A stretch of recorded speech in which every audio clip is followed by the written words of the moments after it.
Everyone knows I'm more of a bourbon guy, but if you're 21 years old and decided to make beer your business, then I'm ready to listen.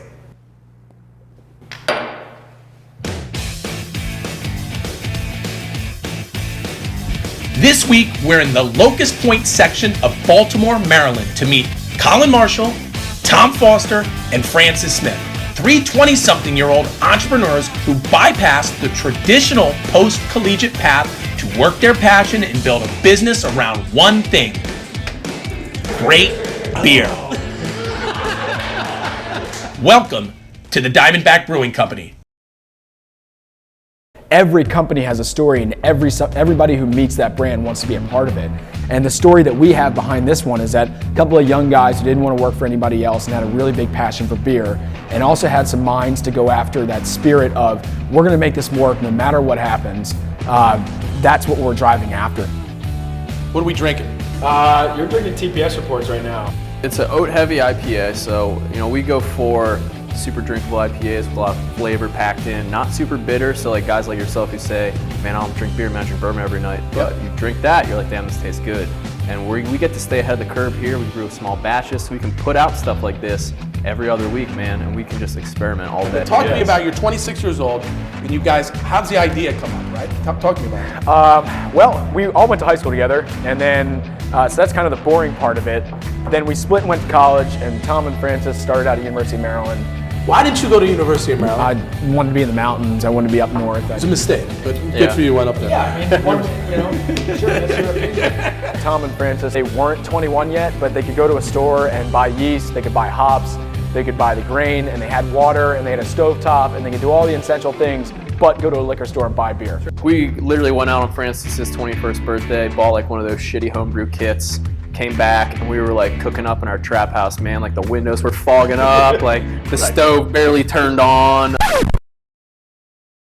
Tell me about the trap house. Like you were like the Walter White Breaking Bad of beer, right? The trap house, right? Sure, strapping on the gloves, getting it going. I mean, it was a rinky-dink house right in College Park.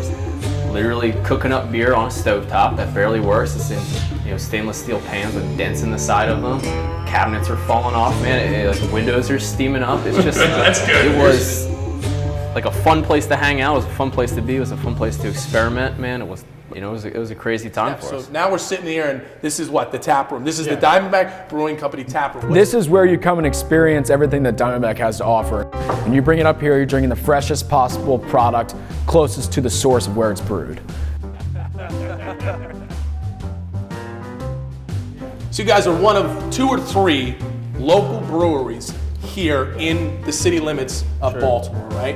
Why is it so important for you guys to be here in the city limits of Baltimore? I mean, you're Maryland guys, right? Yep. But what's that mean to you? What's that mean to Diamondback Brewing Company? This is where we've been our whole lives, right? Baltimore has been a city that's lagged behind the craft beer scene for a long time. Yep. There's really been nobody here pushing the boundaries to the next level.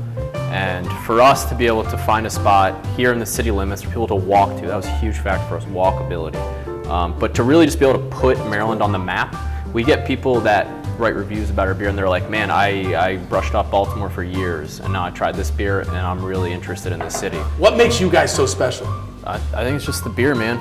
It's just that factor of experimentation. It really pushes not only us as a company and us as brewers to the next level, but it just pushes beer to the next level. Like, how important is it for you guys to know your competition, right? Man, if you don't know what other people are producing, then you don't know what you got to beat.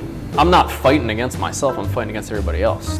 I think being an entrepreneur, and I say this all the time, and I have it, you have to have that kind of rhinoceros skin, like nothing f***ing bothers you, right? I mean, if you're gonna start a business and you're gonna wanna get it to, say, where we are today, you gotta have some thick skin and you gotta never give up, man. People are gonna shit on you all day. People will tell you every day your beer sucks. People will tell you, oh, you're crazy, you'll never work.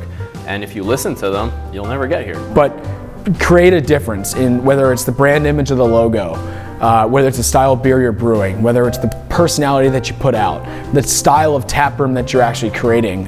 Have that thick skin to produce the beer, to sell it to somebody and take the no's and accept the yeses and push with the yes and go back to those no's and say, when is it gonna be yes? What's the future of Diamondback Brewing Company? I think right now, I'm not even like thinking about 10 years down the line. I'm just thinking about what kind of beer will I be making 3 years from now. And what our minds are focused on, what's happening this week, what's happening next month, what's happening in 6, a year, 3, 5. 3 years to 5 years, we want to grow this space where we can get it to where we're producing a heck of a lot more beer than we are now. Well, listen, when you guys go for that third round of funding, you know, you have my number, right? I got a few bucks, and I think what you guys are doing here is awesome, and the beer is really good. Nice. So, and I'm proud of you guys, man. It's awesome, man. Yeah. Keep after it, man. you. Cheers, man. Thank you. I appreciate us coming out here. Short notice, too, dude. There he is! Hey, Lester! The accountant! Hey, thanks for coming out. Really appreciate you coming to your own shoot, man. No, I tell you what, you got some nice hair. Oh, there it is. There it is.